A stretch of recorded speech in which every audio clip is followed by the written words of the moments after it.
Hi, welcome to Camp 4, where living sustainably comes naturally. I'm Kate Ruffing. I'm the Chief Farming Officer here at Camp 4.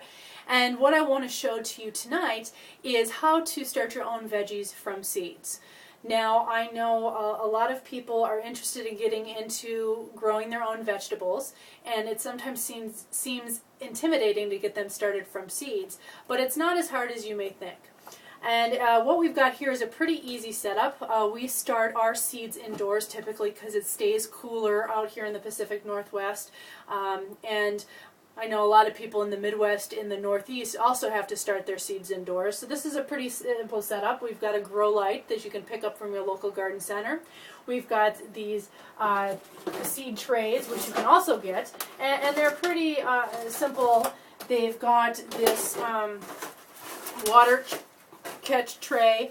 They've got these little plastic cells, and then they have this plastic dome that goes over the top, which insulates the seedlings and also provides recirculation of the moisture. So as the moisture evaporates, it condenses on the top and then drips back down on the seeds. So you keep this entire environment very moist and favorable for starting those little seedlings.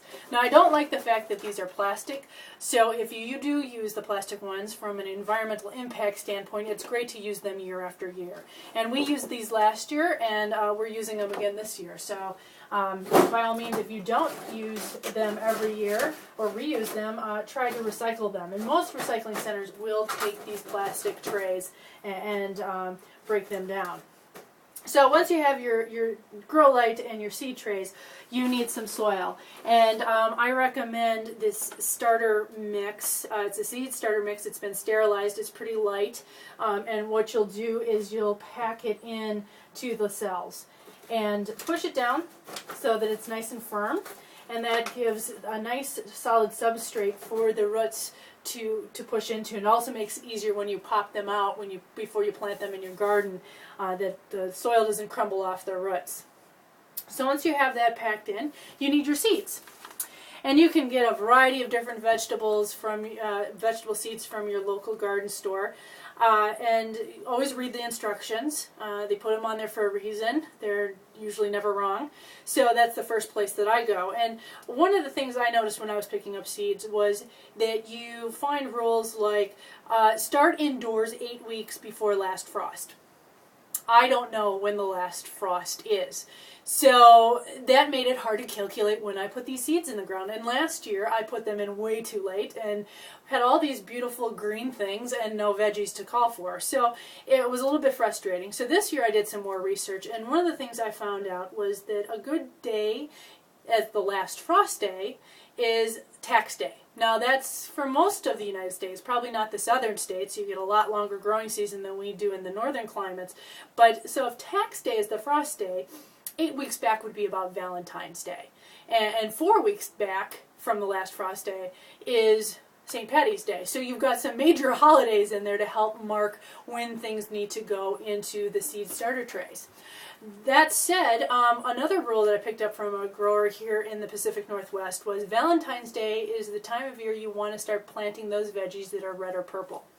So those are your tomatoes and your peppers and your eggplants, which is what I'm going to plant today. And that gives them a nice long growing season when you get them in there early. So we're going to be planting that along with some other things like onions and leeks. So once you have that all figured out, you'll take the seeds and you'll put in 2 per cell. And once again, my key learning from last year was I only put 1 seed per cell and found there were a lot of cells that never had seeds germinating in them. And that was frustrating because that's a lot of wasted space. So I am putting 2 in this year with the hopes that at least 1 will germinate. And if 2 germinate, then I'll just clip the other one back that may not be doing as well. And then all my cells will hopefully have seedlings that will be able to be transferred into the ground.